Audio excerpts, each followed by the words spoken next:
Hoy día vamos a ver el Salmo 14, y dice: abre mis ojos, oh Cristo. ¿Alguna vez has conocido a alguien que no tiene temor de Dios? ¿Alguien que no tiene temor de Dios? ¿Alguna vez has conocido a alguien que niegue a Dios? No, Dios no existe. Ok, vámonos a otro punto. ¿Alguna vez has conocido a alguien que dice: bueno, Dios sí existe, pero Él allá con sus cosas y yo acá con lo mío?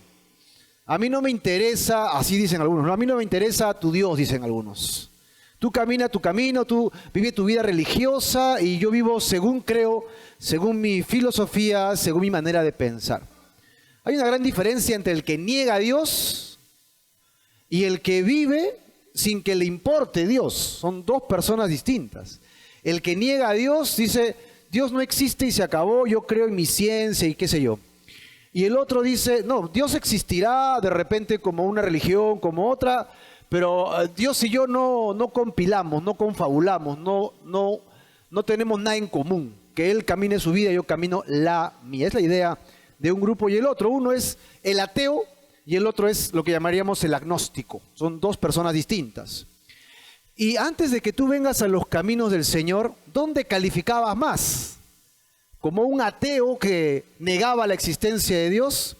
¿O tal vez como un agnóstico que decía: sí, pues Dios, el domingo lo voy a ver, ahí el domingo lo voy a visitar, mientras tanto de lunes a sábado es mío, y yo hago con mi vida como quiero, y el domingo me pongo al día y el lunes otra vez comienzo? Y algunos se salteaban un par de semanas, todavía iban una vez al mes, ¿no? ¿Cómo era tu vida antes de que ahora que conoces a Dios, caminabas? ¿Cómo caminabas en tu vida antes de que estés sin Dios? ¿Cómo eran tus lunes, tus martes, tus miércoles? Pues cuando veamos este salmo, vamos a identificarnos, muchos de nosotros, con el personaje en cuestión. O sea, Dios va a tomar la humanidad y lo va a ejemplificar como una persona, y ahí es donde nosotros podemos definir: ¿habré sido yo así? O tal vez sigo siendo así. El título del Salmo 14 es: la arrogancia del necio y la justicia de Dios. Ese sería el título de hoy. Y este es un salmo conocido como sapiencial, un salmo que trae sabiduría, que trae enseñanza. No es un salmo de dolor, de angustia, de clamor, sino es un salmo de instrucción, ¿ok? Y que incluye internamente este pequeño lamento por lo que los hombres malos hacen contra los creyentes, ¿ok? Contra los creyentes. Manifiesta el mayor pecado, ¿ok?, que corrompe a la humanidad. Este salmo deslumbra el peor de los pecados que trae corrupción al hombre. ¿Cuál será el peor de los pecados en la vida del hombre? No decimos que no sea perdonable, solo decimos que es uno de los más grandes. Que eso se podría decir el inicio del declive moral del ser humano. Es negar a Dios. Negar a Dios, como lo dijimos, como un ateo, como un agnóstico, sea como fuese, Dios no está en tus caminos. Por lo tanto, es un problema que va a redundar no solo en tu vida, sino en los que te rodean. La finalidad de este salmo es educar a la gente que vive en medio de gente, de una sociedad llena de oscuridad, llena de corrupción, y que al final estas personas terminarán temblando de espanto al descubrir que Dios sí existe y que Dios está a favor del justo que vive arrepentido ante la presencia de Dios.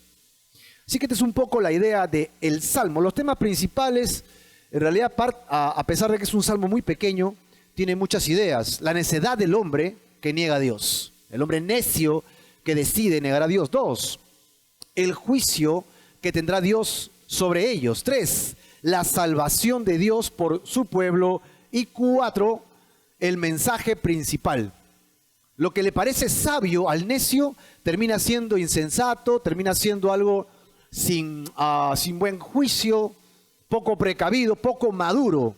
Lo que para el mundo es inteligencia sin Dios, Dios dice es insensatez, es inmadurez. Así, más o menos es el bosquejo general del Salmo. Para definirlo, vamos a dividir el Salmo en 4 partes, ¿ok? La primera parte sería: el necio no busca a Dios. Y a diferencia del necio que no busca a Dios, la segunda parte es: Dios sí está buscando entre los hombres. Qué incongruencia, ¿no? El hombre no busca a Dios, pero ¿quién está buscando? Dios está buscando a los hombres. Y se va a encontrar que hay necios y justos, pero hay más necios y los pocos justos se van corrompiendo.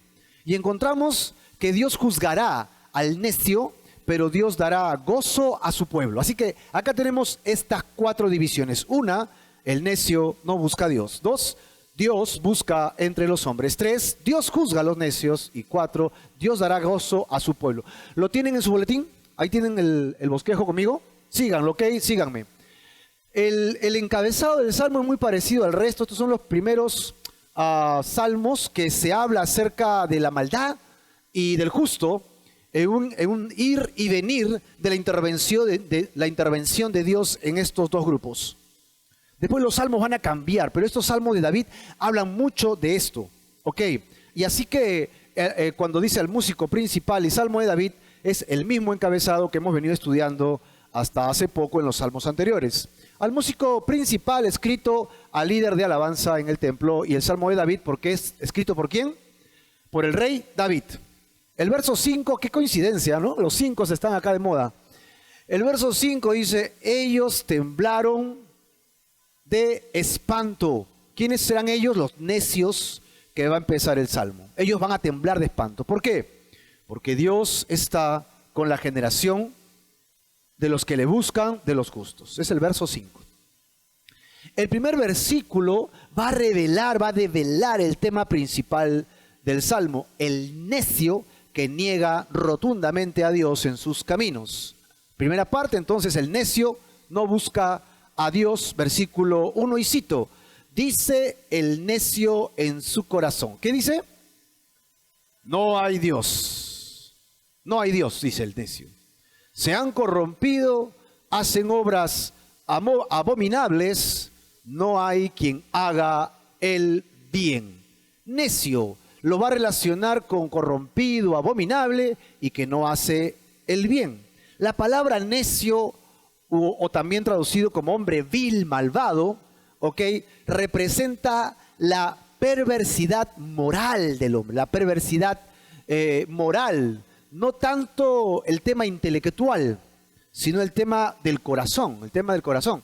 Este hombre es insensible, este hombre que es necio es malvado en su corazón, totalmente reprobado en cuanto a la fe, como decía Pablo a Timoteo. La palabra hebrea identifica a la gente que comete errores de juicio en sus vidas, a pesar de que tengan mucha influencia, poder y conocimiento. Tienen tanto conocimiento, tanto poder, que se han olvidado del amor al prójimo, ¿verdad? Están en su razón y le importa muy poco el resto del mundo. Acá se dice, se hace como yo pienso y como yo creo.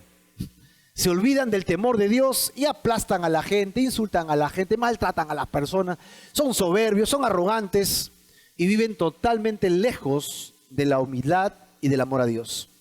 Este tipo de personas es el que hace referencia al necio. Y puede ser alguien inteligente o puede ser alguien que no sea tan inteligente. Así que en este salmo no necesariamente estamos hablando de alguien que sea culto o no culto. Estamos hablando de la actitud del corazón. Es el que vive como si Dios no existiera. En el Salmo 10, que estudiamos hace unas semanas, veremos que no es el que niega la existencia de Dios, sino el que vive como si Dios no existiera. Hay una gran diferencia, ¿verdad? No es el ateo, sino el agnóstico, que no le interesa si Dios existe o no existe. Tú le das pruebas que existe, bueno, sí existe, pero no tiene temor de Dios, no le importa. Eso es. El versículo 4 del Salmo 10 dice: el malo, por la altivez de su rostro arrogante hasta el techo, ¿qué hace? No busca a Dios. No hay Dios en ninguno de sus pensamientos. 9 versículos más adelante, en el verso 13 dice: ¿por qué desprecia el malo a Dios? El malo desprecia a Dios porque en su corazón él dice: Dios, tú no vas a venir acá a buscar en mi corazón qué es lo que quiero hacer o no quiero hacer. Tú no vas a inquirir, tú no vas a buscar, tú no vas a rebuscar mis pensamientos y mi alma. A ti no te interesa el ser humano. Eso es lo que dice el hombre malo, el hombre necio, en su corazón. La necedad está personificada en el nombre hebreo, que traducido termina siendo el nombre de una persona. Es interesante que necio se traduce como Nabal. Y Nabal lo encontramos en Primera de Samuel capítulo 25. Ustedes recuerdan la historia en que David huye de Saúl, ¿recuerdan? En su huida, ¿ok? Él se hace de un pequeño ejército que lo sigue. Dice que los que estaban endeudados, atribulados, los que estaban con desórdenes, ven a David, un personaje que los va a ayudar, y David se convierte en su general. Pero él ya no está subvencionado, cubierto con el imperio, con el reinado de Saúl, sino que ahora él tiene que vérsela sola. ¿Cómo hace David ahora para subsistir? ¿Alguien tiene una idea? Lo que hace David es, comienza a irse a los pueblos más lejanos y comienza a decirle a los terratenientes, a los que tienen mucho ganado, muchas tierras, y le dicen: yo te cuido de los enemigos y a cambio tú me pagas con comida. Así que David con su ejército protegía a los terratenientes que estaban lejos de la cobertura del rey.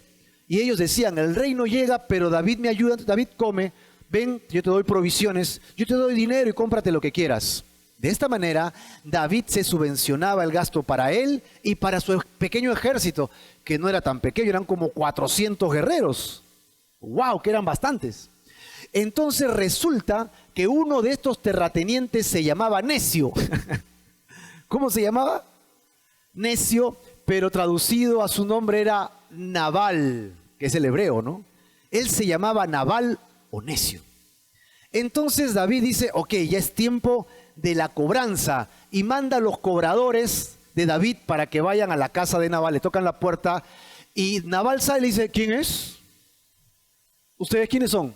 Somos del ejército de David y venimos para que nos subvenciones. Y le dice: ¿Yo por qué le voy a subvencionar a usted?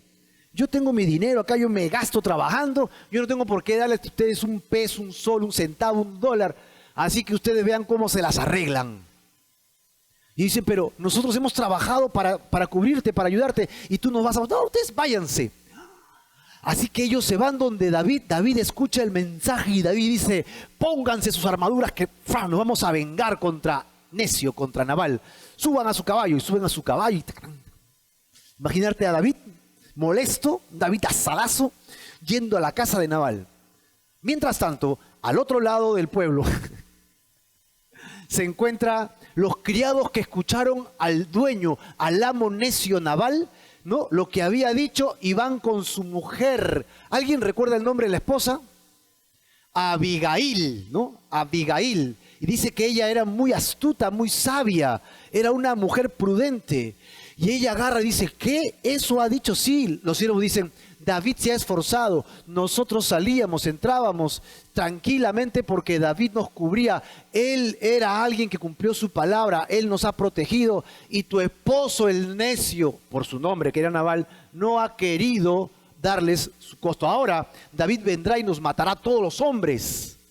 Ella agarra y dice: entonces yo voy a salir al encuentro de David.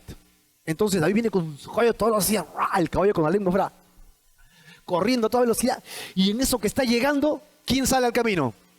Abigail, ¡tarán!, le dice, ¿no? Se paran los caballos. ¿Qué pasa? ¿Qué sucede? Y ella tiene una conversación con David justamente en 1 Samuel 25, donde dice: no haga caso ahora, mi señor, de este hombre, ¿qué dice? Perverso. Ella sabía quién era su esposo, era un hombre perverso, y su nombre es Nabal, ahí está, necio, porque conforme a su nombre, así es él. Él se llama necio, insensato, perverso, así se llama él. Y la insensatez, la falta de cordura, la falta de juicio, la falta de madurez, ¿ok?, está con él. Y yo, dice Abigail, yo tu sierva, o sea, ella, mira, se humilla, ¿no? Ella no dice, yo soy su esposa, así que lárgate también tú. No, no. Ella dice, tengo que cuidar la casa de mi esposo a pesar de que es un necio. Yo, tu sierva, no vi a los jóvenes que tú enviaste. Porque si yo los hubiera visto, entonces yo hubiera intervenido. Y entonces, acá tengo una dote para ti, acá tengo alimentos para ti, llévatelos por favor. Y David se quedó con la boca abierta. Digo, ¡wow! ¡Qué mujer! Dijo. ¿No? Me dejó deslumbrado esta señora. ¿Cómo no es soltera? Dijo David. Y lo digo así porque después David se casa con ella. Ya es la historia, ¿no? Que ustedes ven. Dios toma el corazón del necio de Nabal y se muere de un paro cardíaco aparentemente. Y Abigail queda viuda. Y David no espera 2 por 3 y va y se casa con ella. Dijo, esta mujer es digna de ser tomada por esposa por la sabiduría, la prudencia, la inteligencia emocional con la que ella se conducía. Acá encontramos entonces a la necedad del hombre traducido en una persona. ¿Quién es esta persona? Nabal, esposo de Abigail. Y si regresamos a nuestro salmo, que es el Salmo 14, donde dice el necio que no hay Dios. ¿Recuerdan en el Salmo 14? Dice el necio que no hay Dios. ¿Dónde dice? Acá, en su corazón. No solo lo dice de palabras, sino que también lo dice acá, en su corazón, para muy dentro suyo. ¿Ok? Es decir, él desea que Dios no exista. No solo lo dice, sino que en su corazón él dice, ojalá que Dios no exista para que no haya nadie que haga juicio sobre mí y yo haga lo que quiera. ¿Te has dado cuenta que moralmente, cuando tú aprendes a tener temor de Dios, comienzas a dejar de pecar? ¿Sí o no? Moralmente es importante que le tengamos temor a un Dios soberano, inmenso, grande, poderoso, excelso, maravilloso, glorioso. ¿Amén o no? Ese es Dios. Él está mirándome. Y cuando yo voy a infringir, voy a pecar, ese temor me hace retroceder. No voy a pecar. Pero ¿qué pasa si no hubiera Dios? No hay conciencia de pecado, entonces desataría mi maldad, desataría mi oscuridad y haría como bien me pareciese a mí. Entonces mataría, engañaría, me burlaría, acusaría, gritaría, haría lo que me dé la gana sin una conciencia de arrepentimiento. Entonces el necio no quiere que Dios lo juzgue, entonces en su corazón desea que Dios no exista. Eso es lo que está diciendo, en su corazón. Juan 3:20 nos aclara el punto, porque dice, porque todo aquel que hace lo malo, que aborrece la luz y no viene a esa luz. ¿Para qué? Para que sus obras no sean reprendidas. Ahí está. Jesús lo explica claramente en su evangelio, en el evangelio de Juan, y él dice, el necio, el hombre malo, el hombre perverso, el hombre que no ama a Dios, ama más la oscuridad que la luz. Por eso es que cuando Jesús viene a alumbrar su corazón, él se abraza de su oscuridad, de su pecado, y no quiere que Dios exista. Y cuando un creyente se levanta y dice, Dios me ayudó, dice, ya empezó otra vez con Dios. Es que Dios dice en su... estás creyendo en ese libro anticuado, escrito por hombres. Estás creyendo en esas cosas. Alguien que no quiere creer en Dios para que no tenga juicio en su corazón, entonces comienza a burlarse, comienza a desechar, comienza a hacer escarnio contra la fe del creyente. ¿Para qué? Para que él no sea juzgado. Eso es lo que está pasando. Yo no sé, antes de Cristo, ¿en cuál estabas? ¿Negabas a Dios o simplemente no querías que Él exista? Pero muchas veces ahora juzgamos, ¿no? ¿Cómo es posible que no crean en Dios? Y nosotros hace años tampoco creíamos en Dios. Así que no seamos tan severos. Más bien, oremos por aquellos que ahora no buscan a Dios. Vivías creyendo en Dios en tu mente, pero en tu corazón no existía Dios. ¿Por qué? Porque hacías lo que querías, pues. Así de simple. Así negábamos a Dios. ¿Qué dice el necio en su corazón? ¿Qué dice? No hay Dios. Acá está. El necio, el hecho de que algunos hombres insistan y quieran meter a Dios en una comprobación de probeta para que Dios exista y dicen, no podemos probar que Dios existe, por lo tanto Dios no existe. Ellos quieren meter a Dios en argumentos filosóficos o científicos para determinar si Dios existe. Pero Dios no está interesado en comprobar su existencia, ¿sabes o no? Es alucinante porque en el Génesis capítulo 1, cuando tú lo lees del hebreo, la primera palabra que está no es como la traducimos nosotros en el español, que dice, en el principio creó Dios los cielos y la tierra. ¿Alguno recuerda ese primer versículo de la Biblia? ¿Sí? En el hebreo, la primera palabra que existe es Dios. En el principio creó los cielos y la tierra. ¿Cuál es la primera palabra? Dios. Dios no dice, y yo les voy a comprobar que existo. Dios en su palabra da por hecho que Él existe. Él no está interesado en convencerte de su existencia. Él es alguien que existe desde siempre y para siempre y es más grande que tus argumentos o tu filosofía.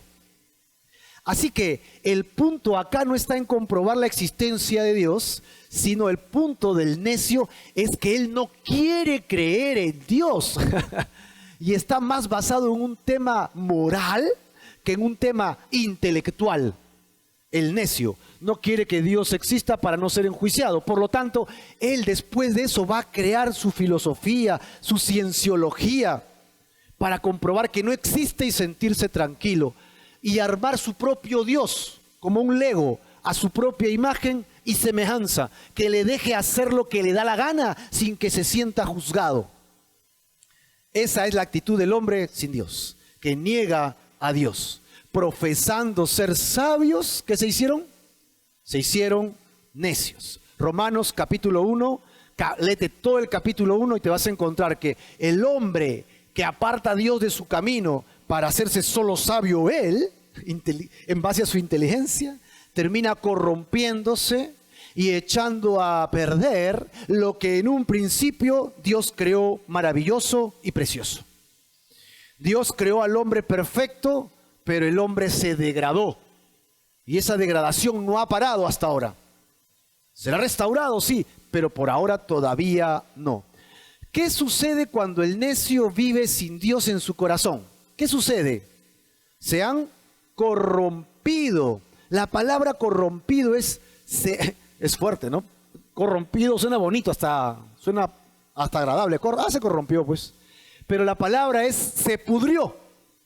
Se corrompió, se pudrió, se echó a perder, se volvió agrio. El limón es rico en la limonada, con su azuquita más, ¿no? Pero ¿qué pasa si le echas el limón y no te diste cuenta y estaba agrio? Y te lo tomas. Está agrio. Estaba bueno y se echó a perder. Así que Dios lo creó bueno, pero él al apartar a Dios de su camino, ¿qué pasó? Se corrompió. ¿Se volvió qué? Abominable. Y otra vez, no estamos hablando de algo de un nivel intelectual. No hablamos de gente inteligente. Estamos hablando de la actitud del corazón de obedecer o no a Dios. Este es el punto del salmista. Y en ese punto la moralidad es la que sale a flor de piel. Y cuando la moralidad no tiene un límite porque no hay quien juzgue, entonces no hay quien haga el bien. El hombre se corrompió y ya no se levanta para hacer el bien. Termina siempre haciendo el mal. Siempre termina corrompido haciendo el mal. Así que Dios busca entre los hombres. A pesar de que el hombre no ha buscado a Dios, Dios sí se pone a buscar entre los hombres. Aunque el hombre no busca a Dios, el Señor anda buscando quién en la tierra no se ha contaminado con esta necedad. Ok, el hombre no busca, pero Dios sigue buscando. ¿En este mundo encontrará algunos o no? ¿Qué tal? ¿En esta tierra, en este tiempo, encontrará alguno? Bueno, Dios busca entre los hombres, verso 2 y verso 3. El verso 2 dice, Jehová miró desde los cielos sobre los hijos de los hombres Y cuando dice los hijos de los hombres, también se puede traducir como los hijos de Adán. Así que no solo se está refiriendo ahora a su nación, sino que David está abriendo el espectro ¿para quiénes? Para toda la humanidad. Mira, ya lo abrió. Dios ahora está buscando sobre todo el planeta Tierra. ¿Para qué? Para ver si había algún entendido que buscara a Dios. Pero todos se desviaron. A una se han corrompido, podrido, agriado. No hay quien haga lo bueno, no hay quien busque a Dios, no hay ni siquiera uno. El Señor, tú sabes que jamás se olvida del hombre. Dios nunca se olvida del hombre. Mientras los hombres pudieran desear olvidarse de Dios, yo ya no quiero más de Dios en mi vida, el Señor jamás se olvida del hombre y siempre lo está observando, siempre está buscando que tocar su corazón. Isaías me parece fabuloso. 49:15 hace una semejanza de una madre que tiene hijos. ¿Qué madre que tiene hijos se olvida de ellos? Una mujer cuerda, nunca. Probablemente alguien que tiene algún problema mental se podría olvidar, ¿no? Pero alguien cuerda, nunca, ¿verdad? Hay hermanos que dicen, ¿cuántos son ustedes? Lo más antiguo, ¿no? Somos 10 hermanos. Pero si sigues preguntando, dice, sí, somos 10 hermanos y 2 fallecidos.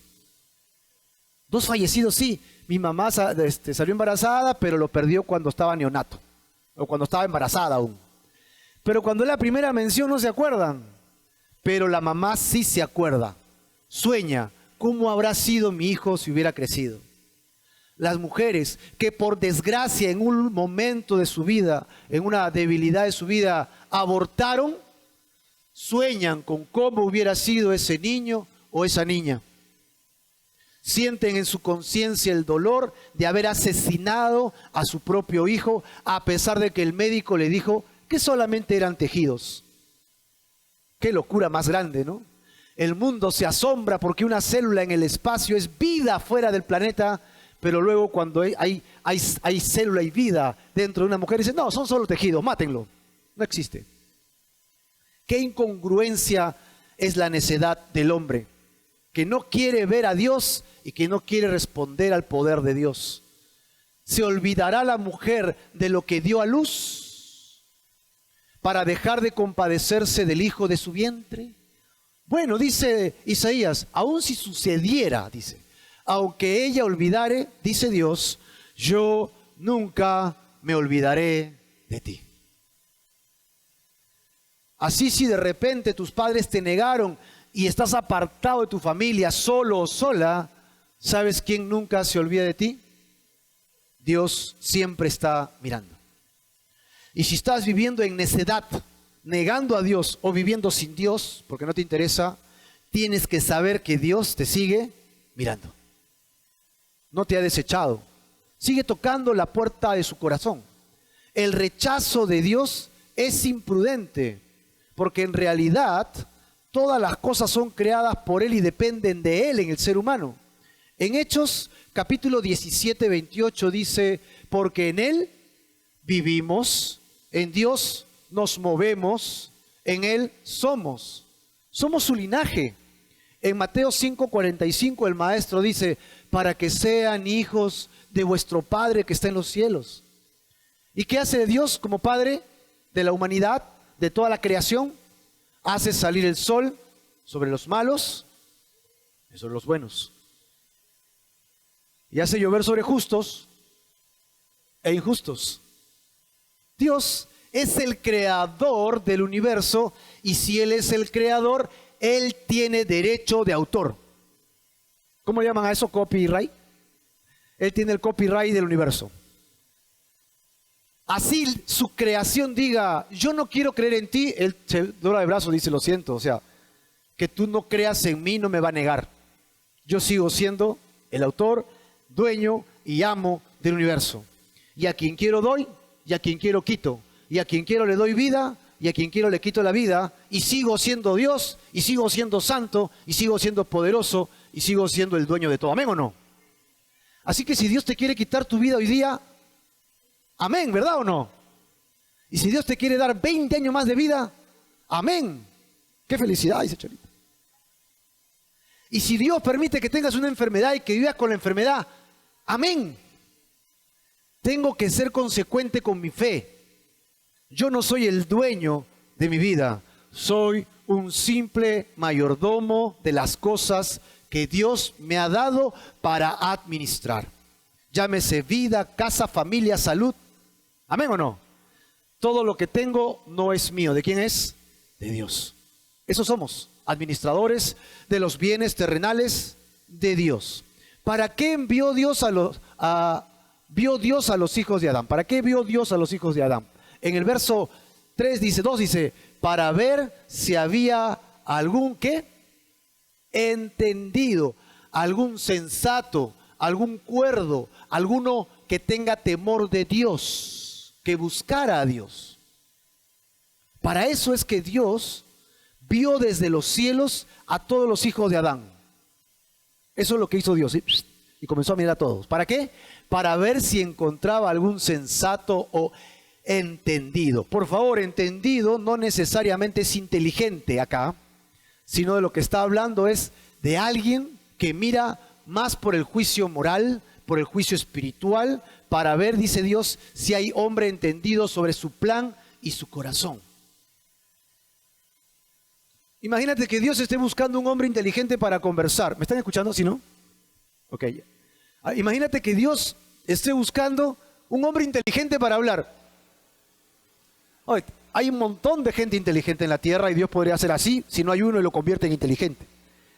Dios no está buscando gente inteligente necesariamente, sino alguien que se alinee al plan de su reino, el reino de Dios y su justicia. Eso es. ¿Estás viviendo conforme al plan del reino de Dios o estás todavía viviendo según tus propios planes? Sin Dios, sin temor de Dios, sin temor de la palabra, sin su Espíritu Santo, solo con tus propios planes. ¿Cómo estás viviendo? Porque Dios sigue buscando el día de hoy. Dios sigue llamando a la puerta de corazones a ver si hay sensatez, a ver si hay, Señor, ¿qué quieres que haga? ¿Recuerdas a Pablo? Cuando cayó del caballo, según Hechos, que no era caballo porque solo dice que cayó. Y él cayó. Y cuando cayó dijo, ¿quién eres tú? ¿Recuerdan? Y el que estaba hablando le dijo, yo soy Jesús a quien tú persigues. Y entonces dice que se volvió ciego. Alguien sumamente inteligente y ciego dice que vio a Jesús. ¿Ven la paradoja en esto? Alguien dinámico, tirado, postrado. Alguien inteligente que no puede pensar en ese momento, solamente está viendo. ¿Y cómo puede ver si está ciego? Está siendo humillado bajo la poderosa mano de Dios. En ese instante él reconoció la divinidad de Jesús, reconoció el poder de Dios, reconoció que Jesús era el Dios de Esteban, a quien él mismo había matado hace poco, y dice, Señor, ¿qué quieres que haga? Muy bien. Él no se puso a argumentar con Dios. ¿Eres Dios? A ver, demuéstrame que eres Dios. Él dijo, ya entendí, ¿quieres que te siga? Te voy a seguir. Se acabó. Eso fue todo lo que el intelectual de su época, que un hombre sumamente poderoso en palabras, que era Pablo, hizo. ¿Qué hizo? Se humilló a Dios. Acá estoy, Señor. Eso está buscando Dios. A Dios no le importa cuán inteligente eres, hermano. Dios es más inteligente que todo ser humano en la tierra. A Dios no le importa cuán grande eres. Es lo que quiere es esto, la sensatez de tu corazón. Acá, que te humilles ante Dios. Mateo, ven, sígueme. Y dejó todo lo que tenía y le siguió. ¿No? A los hermanos, era Pedro y Santiago, Jacobo. Dejen sus redes y yo los convertiré en pescadores de hombres. Dejaron sus redes, dejaron su trabajo, dejaron su riqueza. No preguntaron, ¿y de qué vamos a vivir? Si tú eres Dios, demuéstrame que eres Dios antes de ir contigo. Dice que dejaron todo y le siguieron. Si Dios te dice en esta mañana, deja todo y ven, sígueme, ¿qué le dirías? Porque eso es lo que Dios está haciendo hace 2000 años. Está buscando gente sensata que se alinee a su reino y le diga, Señor, quiero seguirte. Eso es todo lo que está buscando Dios. Porque lo inteligente lo puede hacer Él. Lo poderoso lo puede hacer Él. Lo imposible lo puede hacer Él. Él quiere tu corazón. 3 ejemplos anteriores a esto. Cuando Dios baja a buscar sensatez. En el Génesis, capítulo 3, cuando el hombre cae, dice aquí en el 3:8, y oyeron la voz de Jehová Dios. ¿Qué cosa hacía? Se paseaba en el huerto al aire del día. ¿Saben por qué se paseaba? Para encontrarse ¿con quién? Con Adán y con Eva. A los sensatos, a los que estaban de acuerdo a su plan y su reino. Capítulo 6, cuando el hombre se deprava, y dice en el versículo 5, y vio Jehová algo. ¿Qué vio? Él hizo así y vio. ¿Qué vio en la tierra? La maldad de los hombres. ¿Y quién fue el único sensato que había? Que le creía a Dios. Noé. Capítulo 6 de Génesis. Adán en la época de Noé. Y 3, en el capítulo 11, y descendió Jehová para ver la ciudad. ¿Alguien recuerda esa ciudad? La torre de Babel. Él descendió. Dios anda descendiendo. Dios anda abriendo la ventana de los cielos y está buscando. Hoy día Dios abre su ventana espiritual y está buscando en las iglesias a ver si realmente su corazón está alineado al reino de Dios o todavía vivimos siendo necios, insensatos. ¿Cómo estamos?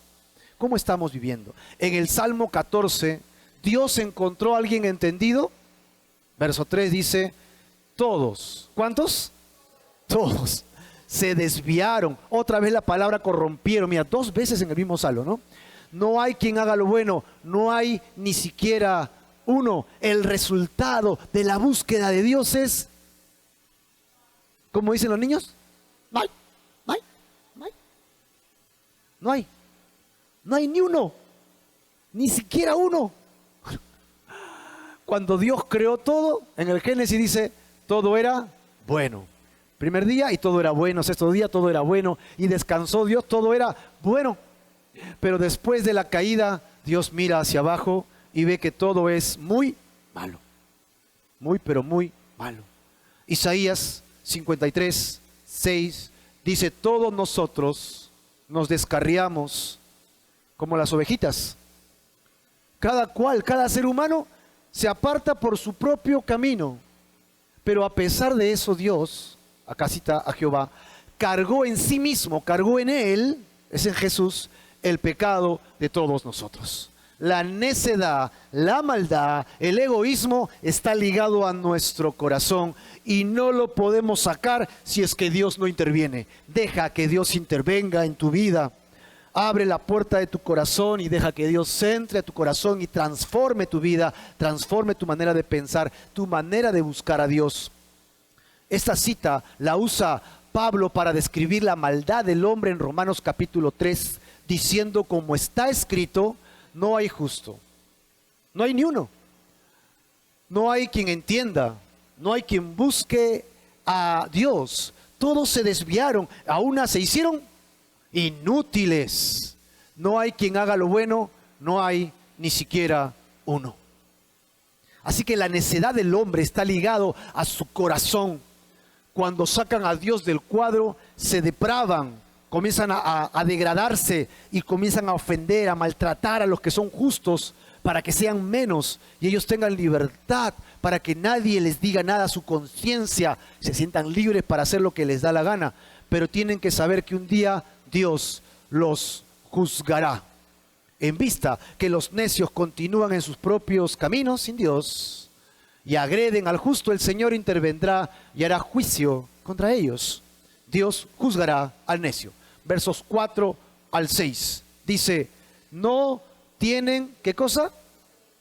El necio no es que no entienda intelectualmente, sí entiende intelectualmente, pero no discierne en su corazón, porque no quiere entender.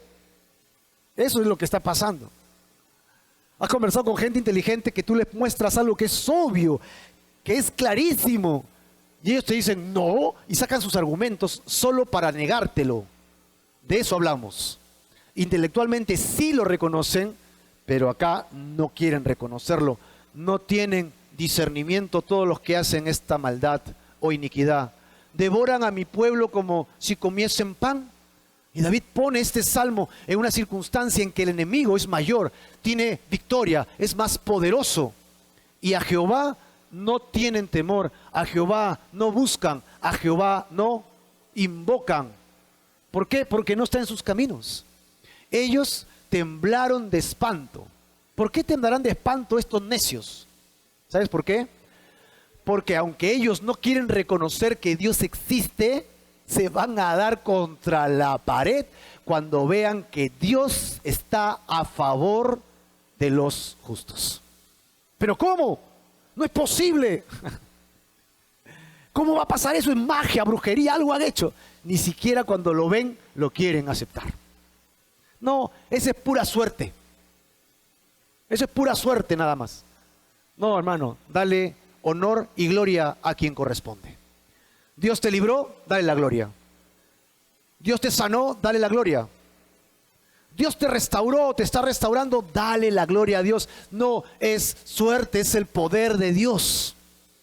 Reconócelo en todos tus caminos y entonces Él hará más cosas en tu vida para que Él sea glorificado en ti. ¿Amén o no? Y el necio dirá, no, ¿cómo es posible? Y van a temblar de espanto. Del consejo del pobre se han burlado, pero Jehová es su esperanza. Del consejo del pobre. ¿Cuál es el consejo del pobre? Spurgeon puso 4 temas con relación al consejo del pobre. Uno de ellos era el consejo del pobre con relación a su propia debilidad. El pobre, relacionado al justo, ¿ok? Reconoce que es débil, ¿amén o no? Soy débil, tengo carnalidad, tengo tendencia al mal, pero lo reconozco y pido perdón, ¿amén o no? Y el necio dice, oye, sé un poquito más orgulloso, pues ten dignidad, ¿cómo vas a decir eso?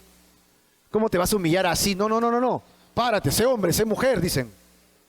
No hagas esas cosas, que después te van a manipular, te van a chancletear, te van a pisotear.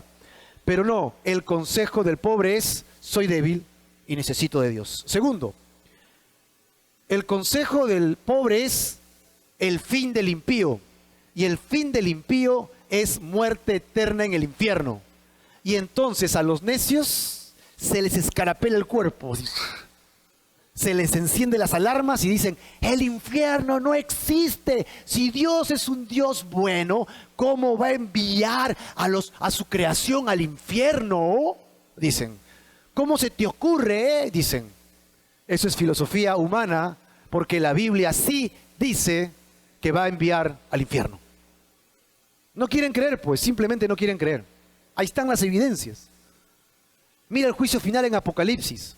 Yo sé, en los evangelios dice Jesús cita el Gehenna, que es afuera, el basurero que se enciende, pero está relacionado al fuego que nunca termina. Por favor, no seamos necios, el infierno existe y si quieres vivir como necio, sin Dios en tu vida, tienes que saber que solo te espera fuego y ardor eterno, por siempre, jamás. Hay juicio para tu vida. Ten temor de Dios y regresa a Dios, porque Él no te está amenazando, tú ya estás condenado. Él te está avisando para que no vayas para allá y regreses a su reino y le seas humilde a Él. El pobre, el justo reconoce esto, ¿amén o no? Reconocemos esto porque hacia ahí nos íbamos. Pero nosotros decimos al necio, ten temor de Dios, porque te vas a ir al infierno. Y dicen, no, el infierno no existe. Y se burlan. Primero, la debilidad. El consejo del pobre es la debilidad. Segundo, el impío. Tercero, según Spurgeon, el consejo del pobre o del justo es que respeta, que ama, que busca, que se somete a la palabra de Dios. Eso es lo que hace. ¿Pero qué dice el necio? No, la Biblia es un libro anticuado. Es pasado de moda. Además, no solo es el único libro sagrado, existen otros libros sagrados. Además, tiene muchas contradicciones. Además, hay libros más antiguos que la Biblia, que son sagrados, y te sacan todos tus argumentos. Además, ya descubrieron a los Anunnakis, y los Anunnakis han traído esa información para acá. ¿No sabes esas cosas? Además, de repente eres un reptiliano, y llegan y se van con su filosofía humana. ¿Cuántos son reptilianos acá? Espero que no haya venido ni uno. Filosofía humana para negar la palabra de Dios. El necio no quiere creer y arma toda esa parafernalia, esa estructura contra la palabra de Dios. Tercero, el poder de Dios en su vida, en su fe. ¿Tú has experimentado el poder de Dios? ¿Has experimentado el poder de la oración? ¿Has experimentado el cambio de Dios en tu vida? ¿Amén o no? Es innegable. Te podrán argumentar todo, pero nadie puede negar lo que Dios ha hecho en tu vida. Tengo paz. Dios dice que perdono y cuando perdono me libero. La psicología me dice al revés, que me cuide, que guarde mi corazón y que me aleje. Pero la Biblia dice que perdone, que me acerque y restaure. ¿A quién le hago caso? A Dios. Y cuando no restauro, entonces me siento bien solo cuando no están cerca mis enemigos. Y como siempre tengo enemigos, cada vez tengo menos gente a mi alrededor. Y cuando te vuelves viejo, estás solo. Porque todo el mundo en algún momento te va a hacer daño. Psicología humana. Pero aquel que anda en la palabra de Dios aprende a tener temor de Dios, a obedecer a Dios y anda en la libertad de Cristo. ¿Amén o no? Y el necio dice, no, eso no sirve. Oh, me burlo contra ti. Pero Jehová es la esperanza del justo. ¿Amén o no? ¿Quién es nuestra esperanza? Dios. No importa que se burlen de ti, porque tú sabes en quién has creído, a quién sigues. Y Dios dará gozo a su pueblo para siempre. Dios enviará de Sión al Mesías. Sión, ok, es el lugar de Dios, para liberar a su pueblo y traer salvación y restauración total a sus corazones. Así que Dios dará gozo a su pueblo. El último verso, que es el verso 7, dice, oh, que de Sión saliera la salvación de Israel. Sión es el monte que se llama Sión. Cuando David lo conquista, convierte ese monte y sus alrededores en su ciudad, la ciudad de David. Así que cuando hablamos de Sión o la ciudad de David, estamos hablando casi de lo mismo. Y cuando pasan los años, Salomón, su hijo, construye el templo en el monte de Sión, que está relacionado a su padre. Así que cuando decimos que de Sión saliera la salvación de Israel, podríamos relacionar que Sión es la descendencia de David de alguna manera, y de allí que Jesús el Mesías vendrá de Israel, proféticamente, de la nación de Israel, más específicamente de Judá, más específicamente de David, vendrá el Mesías. ¿Ok? Y traerá ¿qué cosa? Salvación a Israel. Cuando traiga salvación, Jehová, ¿no? Cuando Jehová hiciere volver a los cautivos de su pueblo. Esto pareciese contradictorio porque cautivos fueron muchos siglos después de David. Pero cautivos no solamente fueron cuando fueron llevados a Babilonia, sino que cada vez que hubo guerra y hubo cierto tipo de esclavitud, se le llama cautiverio también. Así que Israel pasó por varios micros cautiverios, opresiones, de las cuales Dios los librará. Pero un cautiverio peor, ¿sabes cuál es?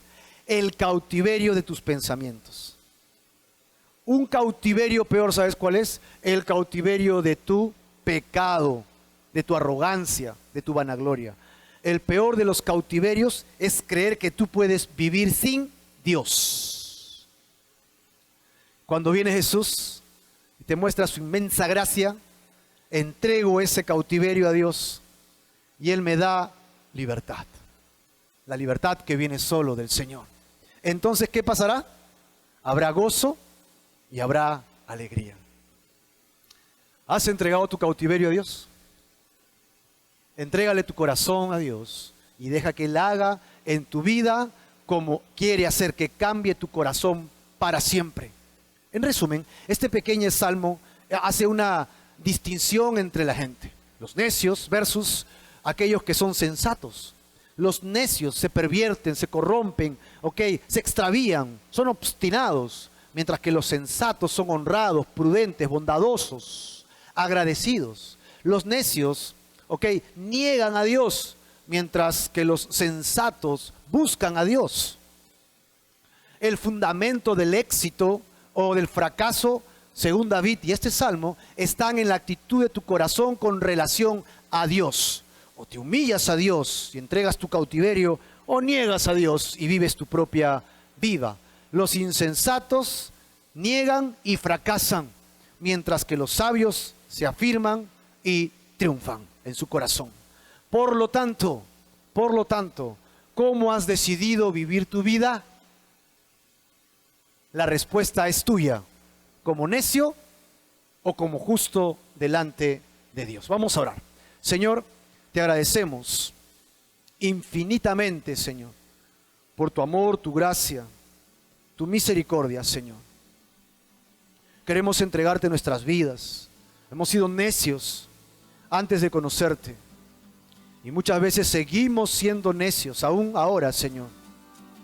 En muchos aspectos de nuestra vida somos egoístas todavía y te pedimos perdón y te rogamos, Señor, que nos ayudes. Te rogamos, Señor, que intervengas en nuestras vidas y nos cambies. Y pongas, Señor, en tu tintero, allí en tu rollo de vida, mi nombre en el libro de la vida. Y cambies mi corazón. Aquí estamos como iglesia, hombres y mujeres que hemos fracasado, pero que hemos venido ante ti humillados, pidiéndote, Señor, misericordia. Queremos andar en tus caminos. Queremos que tú seas nuestra salvación. Queremos que tú redimas nuestro corazón, que tú cambies nuestras vidas, nuestros corazones para siempre. A ti la alabanza, la gloria, la honra por toda la eternidad, por los siglos de los siglos. Tú eres grande, eres Dios sobre todas las cosas. Así el hombre y su intelecto quieran negarte, la misma naturaleza canta, habla y grita que tú eres real, Señor. Lo que has hecho en nuestros corazones no lo puede hacer nadie, solamente lo puedes hacer tú. Por eso es que nos entregamos totalmente a ti, Señor. Te reconocemos y te adoramos de todo corazón. Tú que reinas sobre todas las cosas. A ti la gloria y la honra por siempre. En el nombre de Jesús. Amén y